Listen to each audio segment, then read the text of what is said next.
Hello dear students, welcome to our channel educational goal. और आज के इस वीडियो में हम क्लास 12th त्रैमासिक एग्जाम के लिए राजनीति विज्ञान का पेपर लेकर के आ चुके हैं। तो जो भी चैनल पर नए हैं उनसे रिक्वेस्ट है कि चैनल को सब्सक्राइब करें और बेल आइकन को प्रेस करें।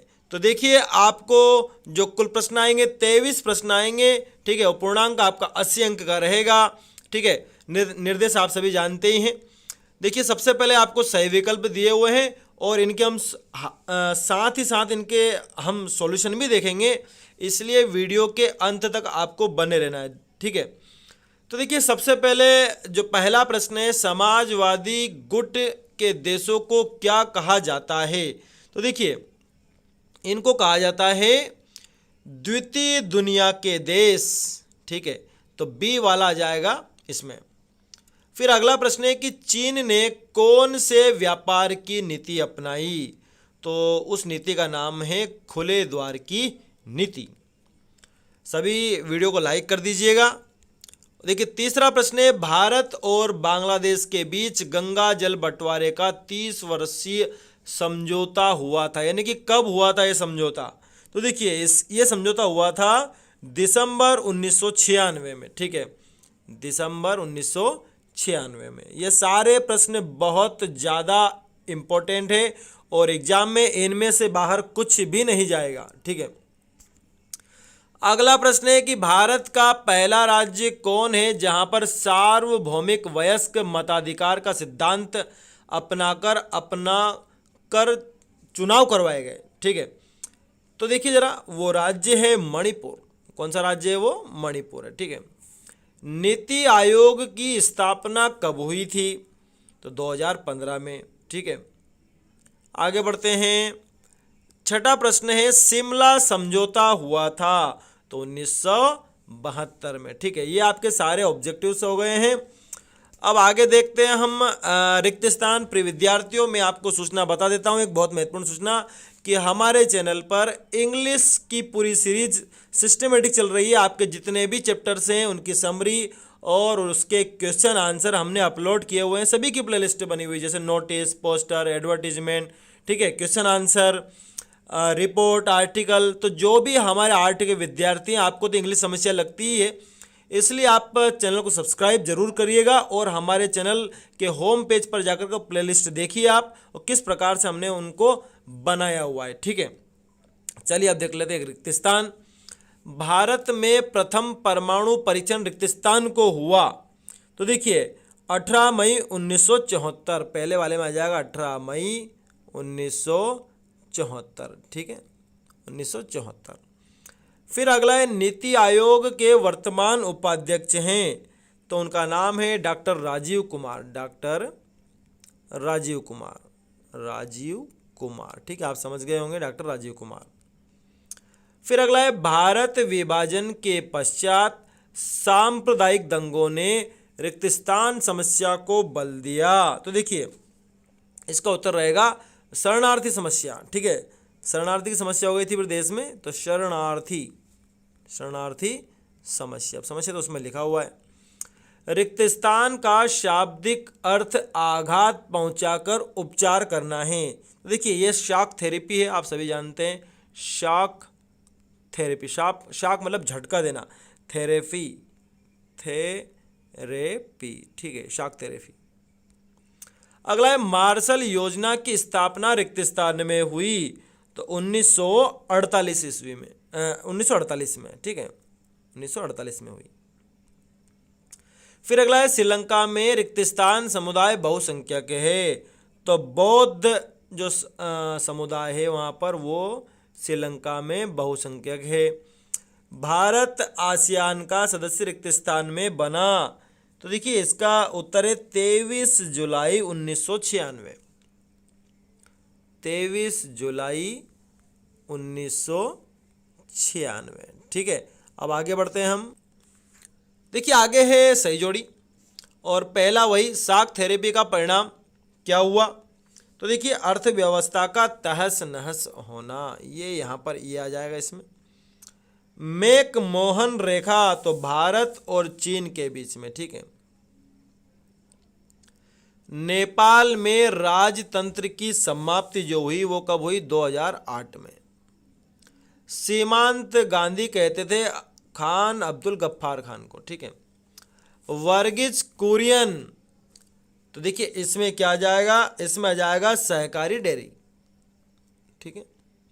शिमला समझौता 1972, ठीक है, 1972। तो ये आपकी सही जोड़ी हो गई।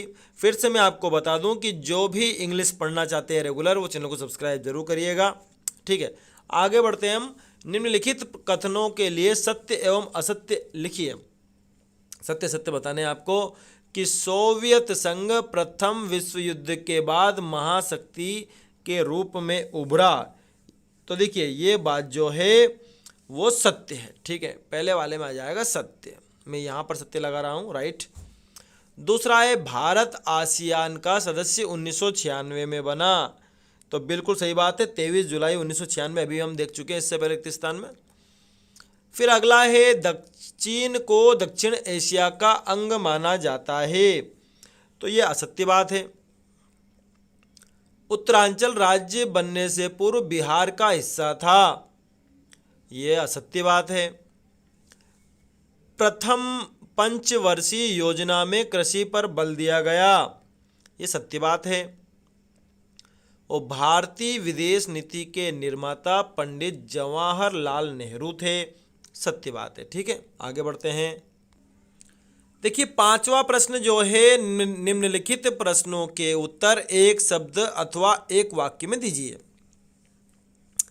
पहला प्रश्न पूछा है शांतिपूर्ण सह अस्तित्व से क्या आशय है। देखिए मैं आपको बोलकर बता रहा हूं कि सब देशों या राष्ट्रों के साथ आपस में शांतिपूर्वक रहकर अपना अस्तित्व बनाए रखना, आपस के विवाद शांतिपूर्वक बातचीत करके निकालना या निपटाना, इसी को कहते हैं शांतिपूर्ण सह अस्तित्व, ठीक है। अब अगला प्रश्न देखते हैं हम कि स्वतंत्रता के पश्चात भारत के समक्ष प्रमुख चुनौती कौन सी थी। तो देखिए राष्ट्र निर्माण की जो चुनौती थी वो सबसे प्रथम चुनौती थी, ठीक है। तो इसमें आ जाएगा राष्ट्र निर्माण की चुनौती। फिर अगला है नियोजन के विषय में नीति निर्धारण कौन सी इकाई करती है।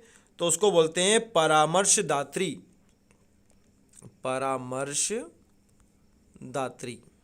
ठीक है। अगला है अमेरिका में आतंकवादी हमला कब हुआ था। तो आतंकवादी हमला हुआ था 11 सितंबर 2001, ठीक है, 11 सितंबर 2001, ठीक है, या जिसको बोलते हैं शॉर्ट में 9/11 या 9/11, ठीक है। अगला है सोवियत संघ के विघटन का कोई एक परिणाम बताना है। तो देखिए एक परिणाम बताना है। तो देखिए इसका जो परिणाम है वो क्या है कि विश्व के देशों का एक ध्रुवीय होना, यानी कि सभी अमेरिका तरफ हो गए फिर, ठीक है। आसियान का मुख्यालय कहाँ है। तो जकार्ता, इंडोनेशिया। क्या आ जाएगा इसमें? जकार्ता, जकार्ता, ठीक है। कहाँ पर ये? इंडोनेशिया में। सार्क और साफ्टा का पूर्ण नाम लिखो। तो देखिए सार्क का नाम है south Asian association for regional cooperation. SAFTA का नाम है the south Asian free trade area, ठीक है। और अब हम आगे बढ़ते हैं। हमारे 2 अंक के जो प्रश्न है, सोवियत संघ के विघटन के कोई 2 कारण लिखिए। बहुत महत्वपूर्ण है प्रश्न है, करके जाना है। अथवा में सोवियत प्रणाली के कोई 2 दोष लिखिए, ये भी करना है। खुले द्वार की नीति चीन वाली। अथवा में मार्शल योजना किसे कहते हैं, ये भी करना है।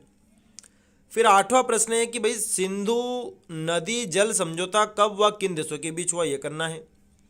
दक्षेश में शामिल देशों के नाम बताने हैं। फिर अगला है फरक्का संधि क्या है, या फिर यूरोपियन यूनियन के प्रधान अंग कौन से हैं, लिखिए। आगे बढ़ते हैं।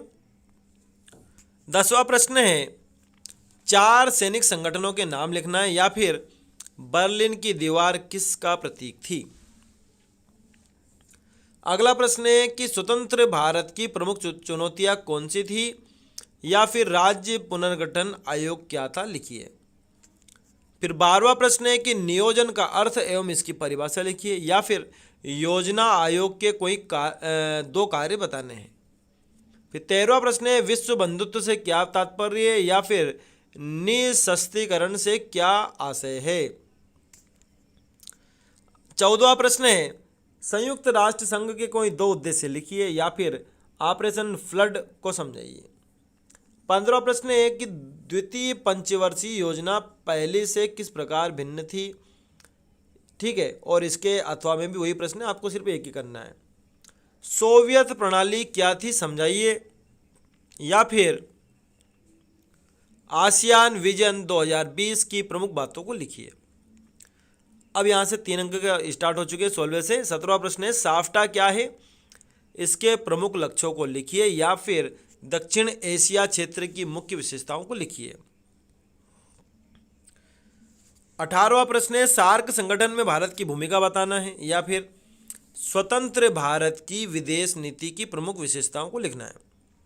19वां प्रश्न है कि भारत विभाजन के प्रमुख कारणों को लिखिए, या फिर सरदार वल्लभ भाई पटेल को भारत का बिस्मार्क क्यों कहा जाता है, यह बताना है। देखिए अब 4 अंक वाले स्टार्ट हो गए। शाक थेरेपी के कोई 4 परिणाम बताने हैं, या फिर शीत युद्ध के पश्चात दक्षिण एशिया में अमेरिका के प्रभाव को समझाइए। फिर 21वां प्रश्न है कि भारत और बांग्लादेश के बीच सहयोग एवं असहयोग के मसलों को लिखना है, या फिर श्रीलंका के जाति संघर्ष के बारे में बताना है। 22वां प्रश्न है शरणार्थी समस्या पर टिप्पणी लिखिए, या फिर भारत का संयुक्त राष्ट्र संघ में क्या योगदान, ये बताना है। और 23वां और अंतिम प्रश्न है कि भारत द्वारा गुटनिरपेक्षता की नीति को अपनाए जाने के कारण को बताना है, या फिर भारत की परमाणु नीति को समझाना है, ठीक है। तो ये सारा प्रश्न पत्र इतना इम्पोर्टेंट है कि मुझे नहीं लगता कि एक भी प्रश्न इससे बाहर जाएगा, इसलिए आपको इस पूरे पेपर को तैयार करके जाना है, और फिर जब पेपर दे करके आओ तब हमें ज़रूर बताना है कि कितना इसमें से आया। हमें पूरा यकीन है कि पूरा पेपर ये आ जाएगा। Thanks for watching this video.